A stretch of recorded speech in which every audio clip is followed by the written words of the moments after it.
Aita semeak eskolan daude, ama alabak gaur greban.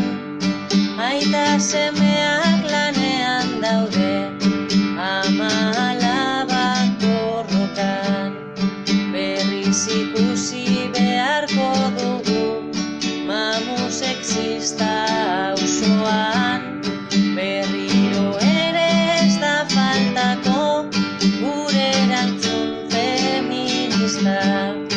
Aita semeak eskolan daude, ama alabak gaur greban.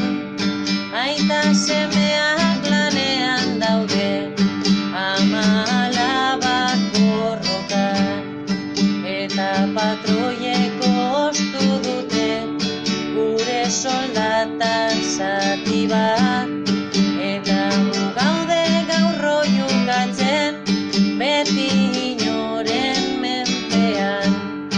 Aita semeak eskolan daude, ama alabak gaur greban. Aita semeak lanean daude, ama alabak borrokan. Geurea dugu karga guztia, geurea dugu osoan. Azadila ere gaurtik gizona, zeniden zaintza lanetan. Aita semeak eskolan daude, ama alabak gaur greban. Aita semeak lanean daude, ama alabak borrokan. Baina gaztea naiz eta daukat etorkizuna eskuan. Ez gaitu hilko patriarkatuak ni bizi naizen artean. Aita semeak eskolan daude, ama alabak gaur greban. Aita semeak lanean daude, ama alabak borrokan. 20 herrialde baino gehiagotan emakume nazioarteko emakumeen grebarako deialdia zabaldu zuten. Emakumeen kontra indarkeria eta desberdintasun molde ugari eragiten dituen munduaren aurrean. Izan ere, sistema patriarkal honek eskutatzen eta gutxiesten ditu bai feminizatutako ogibideak, bai bizitzaren iraunkortasunarekin eta zaintzarekin lotutako lanak. Sistema honek ez ditu emakumeen enplegua modu berean baloratzen.